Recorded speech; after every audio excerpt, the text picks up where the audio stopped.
Hello നമസ്കാരം. എന്തൊക്കെയുണ്ട് വിശേഷം? ഇന്ന് ഞാനൊരു സിമ്പിൾ റെസിപ്പിയാണ്. ഇന്നൊരു അറബിക് കറി മസാല ആണ്. അറബിക് സ്പൈസും ഒക്കെ നമ്മൾ ചെയ്തുവല്ലോ അല്ലേ.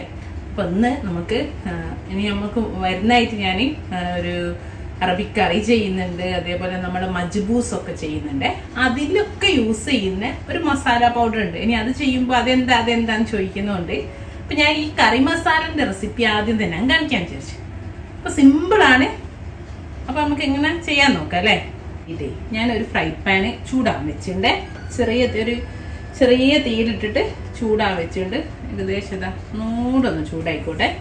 ഇങ്ങനെ ചൂടായി വരുന്ന സമയത്ത് നമുക്കിതിലേക്ക് ഒരു 1/4 കപ്പ് മല്ലിയാണ്, മുഴുവൻ മല്ലിയില്ലേ, അതിട്ട് കൊടുത്തിട്ടുണ്ട്. നമുക്കിത് ജസ്റ്റ് ഒന്ന് വറുത്ത് കൊടുക്കാം. മല്ലി ഒന്ന് ചൂടായി വരുന്ന സമയത്ത് നമുക്കൊരു 2 ടേബിൾ സ്പൂൺ, അതായത് 1/4 കപ്പിന്റെ പകുതി, 2 ടേബിൾ സ്പൂൺ ചെറിയ ജീരകം, ക്യൂമിൻ സീഡ് ഇട്ട് കൊടുക്കണ്ടേ. തീ ചെറിയ ഫ്ലെയിമിലേ വെക്കാവൂ കേട്ടോ, അല്ലെങ്കിൽ സിമ്മിലാക്കിയിടണം, അല്ലെങ്കിൽ നമ്മൾ ചെറിയ ജീരകം പെട്ടെന്ന് കരിഞ്ഞു പോകും.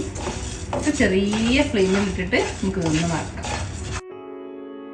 ഇനി നമുക്കിതാ 1 ടേബിൾ സ്പൂൺ കടുക്, നമ്മൾ ഇതിലേക്ക് ഒരു പട്ട കേട്ടോ, ചെറിയൊരു കഷ്ണം പട്ട, ഒരു വറ്റൽമുളക് കണ്ടോ, പിന്നെ ഒരു 5 ചെറുതായതുകൊണ്ട് 6 ഉണ്ട്. വലിയ പൂവൊക്കെ ആണെങ്കിൽ ഒരു 4 എണ്ണം മതിയാവും. ചെറുതൊക്കെ ആണെങ്കിൽ 5 എണ്ണം എടുത്തോളൂ. പിന്നെ ഇതാ കണ്ടോ, ഒരു 3 ഏലക്ക, ഒരു ചെറിയ ബേ ലീഫ്. വലിയ ഇലയാണെങ്കിൽ നമ്മളെ കറുവപ്പട്ടൻ്റെ ഇലയല്ലേ, അത് വലുതാണെങ്കിൽ പകുതി മതി കേട്ടോ. പിന്നെ ഒരു 1/4 ടീസ്പൂണ് പെപ്പർ, നമ്മൾ കുരുമുളക് അങ്ങനെ തന്നെ. പിന്നെ അതേപോലെ തന്നെ ഒരു 1/4 ടീസ്പൂണ് ഉലുവ. ഇതെല്ലാം കൂടെ നമുക്ക് നന്നായിട്ടൊന്ന്, നമ്മൾ ഗരം മസാല ഒക്കെ പൊടിക്കുമ്പോൾ, ബിരിയാണി മസാല ഒക്കെ പൊടിക്കുമ്പോൾ ആക്കും പോലെ ഒന്ന് നന്നായിട്ട് ചൂടാക്കി വറുത്തെടുക്കാം, ഡ്രൈ റോസ്റ്റ് ചെയ്തെടുക്കാം. അപ്പം നമ്മളിതൊക്കെ നമ്മൾ ഇട്ട സാധനങ്ങളൊക്കെ മല്ലിയും എല്ലാം പൊട്ടി വരുന്നുണ്ട്. നന്നായിട്ട് ചൂടായിണ്ട് കേട്ടോ. സൗണ്ട് നമ്മൾ കടുകൊക്കെ അങ്ങനെ പൊട്ടുന്നുണ്ട്. അപ്പോൾ പിന്നെയും ഞാൻ പറയാണ്, ചെറിയ തീയിലേ വെക്കാം. ഞാൻ ഫ്ലെയിം ഓഫ് ചെയ്തു. ഇപ്പോൾ ഒരു 5-6 മിനിറ്റ് ആയിട്ടോ. 5-6 മിനിറ്റ് ചെറിയ ഫ്ലെയിമിൽ വെച്ചിട്ട് വറുത്തെടുക്കാം.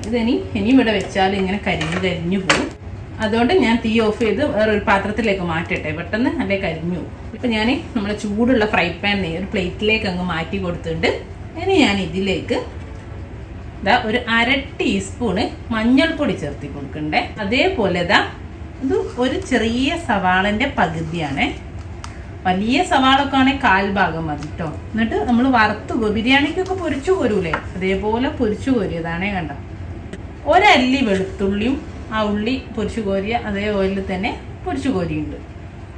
വെട്ടിച്ചുള്ള വെളുത്തുള്ളിയാണ്. നമ്മളിവിടുത്തെ വലിയ വെളുത്തുള്ളി ഇല്ലേ, ഇതുപോലത്തെ ഉള്ള വെളുത്തുള്ളി ഞാൻ ചീന്തിയിട്ടതാണ്. നാട്ടിലത്തെ ആണെങ്കിൽ ഒരു 2 അല്ലിയോ 3 അല്ലിയോ ഒക്കെ എടുത്തോളൂ കേട്ടോ, വലുപ്പത്തിനനുസരിച്ച്. ഇനിയിപ്പോൾ ഇതൊന്ന് ചൂട് കഴിഞ്ഞാൽ നമുക്ക് മിക്സിൻ്റെ ജാറിലിട്ടിട്ട് നന്നായിട്ട് പൊടിച്ചെടുക്കാം, ചെറിയ ജാറിലിട്ടിട്ട്. അപ്പം നമ്മുടെ ഈ ഹോൾ സ്പൈസസ് മൊത്തത്തിൽ ഞാൻ മിക്സിൻ്റെ ജാറിലേക്ക് മാറ്റിയിട്ട് ഇനി നന്നായിട്ട് ഗ്രൈൻഡ് ചെയ്തിട്ട് വരാം. ഞാൻ ഇതുപോലെ പൊടിച്ചെടുത്തിട്ടുണ്ട് കണ്ടോ. പെട്ടെന്ന് തന്നെ നമുക്ക് പൊടിക്കാൻ പറ്റും. നമ്മൾ ഉള്ളി ഇടുന്നതുകൊണ്ട് പൊടിക്കാനാവില്ല, പൊടിഞ്ഞിട്ടില്ല എന്നൊക്കെ വെറുതെ വിചാരിക്കുകയാണ്. അപ്പം നമുക്ക് ഫസ്റ്റ് ഒരു തോന്നലുണ്ടാവുമല്ലോ, ഉള്ളി വെളുത്തുള്ളിയൊക്കെ ചേരുന്നതുകൊണ്ട്. അപ്പോൾ ഇതാ കണ്ടോ, നന്നായിട്ട് പൊടിഞ്ഞ് കിട്ടിയിട്ടുണ്ട്. ഇനി ഇത് എയർ കിടക്കാത്ത എയർ ടൈറ്റ് ആയിട്ടുള്ള ഒരു കുപ്പിയിൽ ഇട്ടിട്ട് നമുക്ക് ഫ്രിഡ്ജിൽ സൂക്ഷിക്കാം. കാരണം ഉള്ളിയും വെളുത്തുള്ളിയൊക്കെ ഇട്ടുകൊണ്ടേ ഫ്രിഡ്ജിൽ സൂക്ഷിക്കുന്നതാണ് നല്ലത്. അങ്ങനെ നമുക്ക് മറ്റേ മസാല വെക്കും പോലെ എത്ര വേണമെങ്കിലും സൂക്ഷിച്ച് വെക്കാം കേട്ടോ ഫ്രിഡ്ജിൽ. അപ്പം ഞാനൊരു പാത്രത്തിലേക്ക് മാറ്റി വെക്കട്ടെ. അപ്പം ഇത്രേ ഉള്ളൂ നമ്മളെ അറബിക് കറി പൗഡറാണ്, അറബിക് കറി മസാല പൗഡർ. സിമ്പിൾ അല്ലേ, ഇത് ഉണ്ടാക്കി വെച്ചോളൂ. നെക്സ്റ്റ് വീക്ക് നല്ല അടിപൊളി ഒരു അറബിക് റെസിപ്പി ഉണ്ട് ഇത് ഉപയോഗിച്ചിട്ടുള്ളത്. അപ്പോൾ നമുക്ക് പിന്നെ ഞാൻ മസാലക്കൂട്ടിൻ്റെ ഇങ്ങനെ പറയണ്ടല്ലോ റെസിപ്പി, ആദ്യം മസാലക്കൂട്ട് അങ്ങനെ ചെയ്താൽ. അപ്പം ഇൻഷാ അല്ലാഹ് നല്ലൊരു വീഡിയോ ആയിട്ട് നമുക്ക് വീണ്ടും കാണാം. Thank you.